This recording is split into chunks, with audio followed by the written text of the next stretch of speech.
18வது அரசு அமைப்புகளில் ஏற்படும் 1,50,000 காலி பணியிடங்கள் கால தாமதமின்றி நிரப்பப்படும்.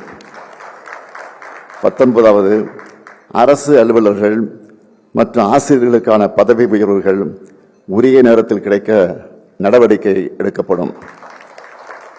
20வது உயர்கல்வி பயிலும் 35 லட்சம் மாணவர்களுக்கு 5 ஆண்டுகளுக்குள் மடிக்கணினி வழங்கப்படும்.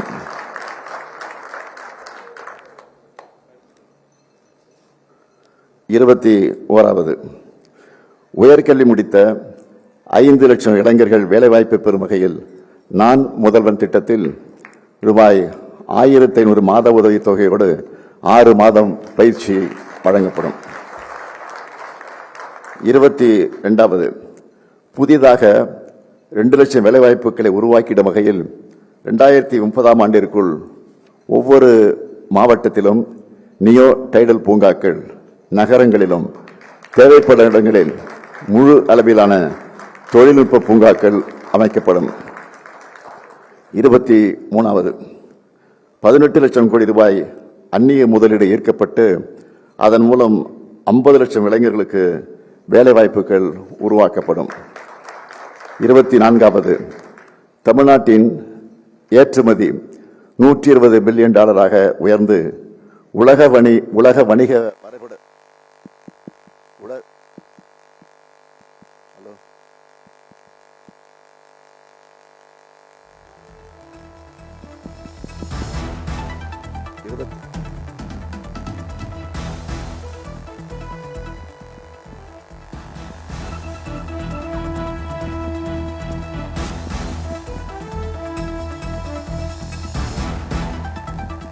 ஹலோ ஹலோ ஹலோ ஹலோ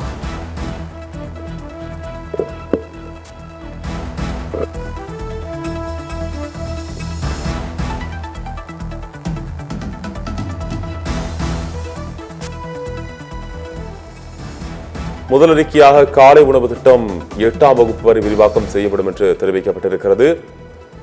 2வது அறிக்கையாக மகளிர் உரிமை தொகை ரூபாய் 2000 உயர்த்தப்படும் என்று தெரிவிக்கப்பட்டிருக்கிறது. 3வது அறிக்கையாக 20 லட்சத்துக்கும் மேற்பட்ட விவசாயிகளுக்கு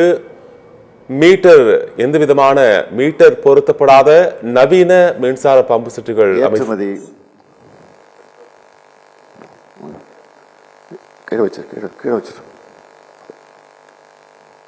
தமிழ்நாட்டின்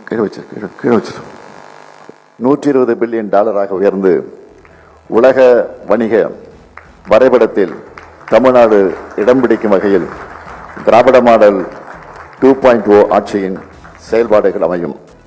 25வது தகவல் தொழில்நுட்ப ஏற்றுமதி 2.5 லட்சம் கோடியிலிருந்து 5 லட்சம் கோடி ரூபாயாக 2 மடங்கு ஆக்கப்படும்.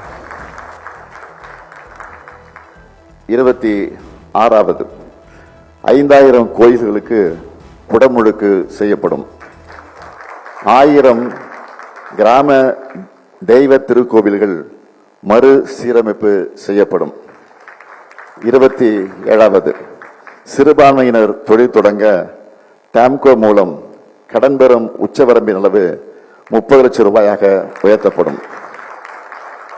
28வது அனைத்து மாவட்டங்களிலும் உணவு மற்றும் தங்குமிட வசதியோடு தரம் வாய்ந்த விளையாட்டு விடுதிகள் கட்டப்படும்.